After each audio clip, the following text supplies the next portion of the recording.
Good morning everyone. Today is Monday. Og Monday I vacuum and mop the floor sa kitchen and sala. Sa ubang adlaw sa laing pong part sa balay. Basta kada Monday diari gyud sa kusina o sa sala. Pero mga bata dula. I always start cleaning early in the morning para tulog pa ang ubang tao na nakapuyo diri sa balay.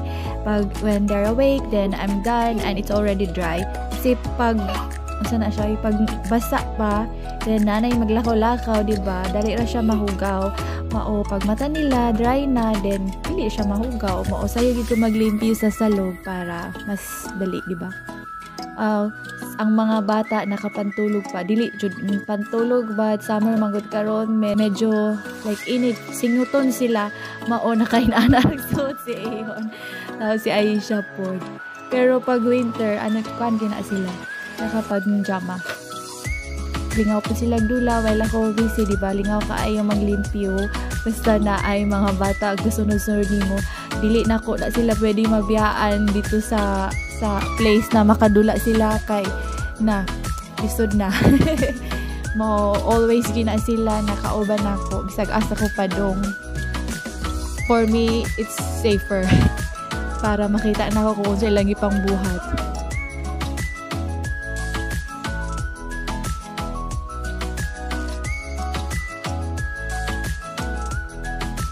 Si Aisha naghilak na gid siya mao gikuha na nako gipatutoy nako siya and then normally sleep na siya morning nap niya pero today ambot di siya ganahan matulog di siya nakatulog mga 30 minutes pud kung higda-higda kauban niya pero wa gid siya natulog mao gipasagdan na lang basig transition padung na siya one nap kay mao usahay na adlaw na di siya matulog ng buntag.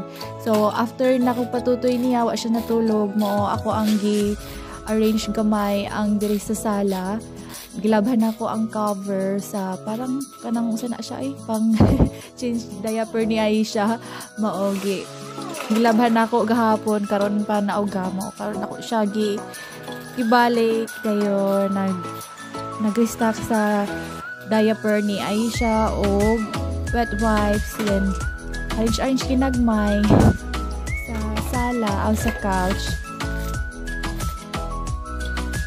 Diring dapita permanente gyud ang wakat kay ang mga bata diha man magdula sag-asa nila ipumbutang ilang mga dulaan pero anak gyud kay bisan ay toddler sa balay gyud malikayan ang wakat pero pero ako jung paningkamutan na clean up ila ang mess kay sakit sa mata kung gawakat gyud diba sakit siya sa mata mao everyday ipaningkamutan nako na limpigin ako.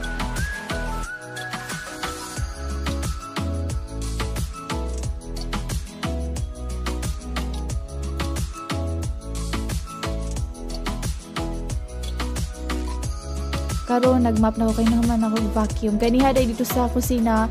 Wala na ako naka-video pag vacuum na ako dito. I started cleaning 7:30 dito sa kitchen after namo breakfast.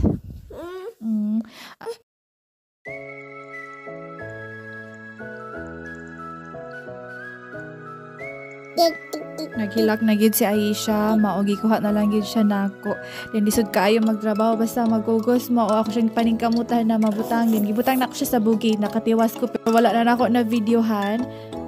Nalimpyuhan ako ang salog diring dapita pero wala gyud nako na limpyuhan ang para urag desk namo ni Hanibo para kanang sa mga naay laptop kailangan pa gyud na siya limpyuhan pero i-arrange kamay pero sunod na lang ugma siguro. Pag human ako og limpyo since gisingot na kayo ko din ang mga bata pud hugaw kay agi gapang sa Bisaya sa gapang kamang-kamang sa salog yung mga bali nilang dula mao ligo pud dayon diretso. Yabi maligo sa gawas, summer pa man, medyo init pa, mo nindot kayo maligo sa gawas. Pero warm water na ang gamit kaya ang mga bata talawan, jud kaayo o cold water. Naalag gud sila nga warm water, especially in winter warm water gina ilang kaligo mo bisag summer warm water gihapon kung cold water magsyagit. After nila og kaligo ako po dahil naligo na. Pag humana mo og ligo, nag-andam dayon ko og pagkaon namo.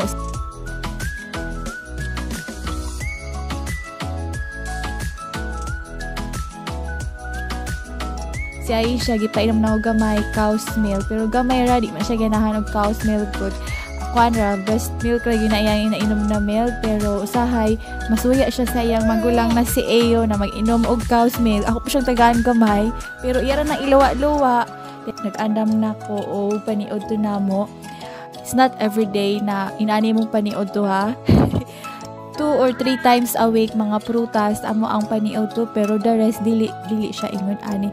Kanahan kayo sila og prutas, siguro kay agbuntes ko nila bali sige ra kog barat ka og prutas mo silang duha gusto niyo prutas. Ako apong paniod to protein shake with fruits. Ginagmay lang na fruits para masagol tanan. Din mahal kayo ang prutas dire mao atipid-tipid.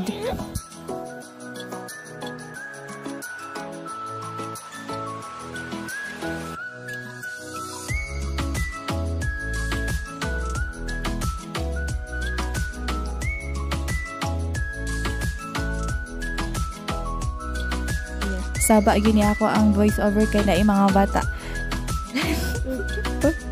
Si Aisha ni Dol na gusto na magtutoy na siya. So, more na to. Salamat sa pagtanaw. Bye!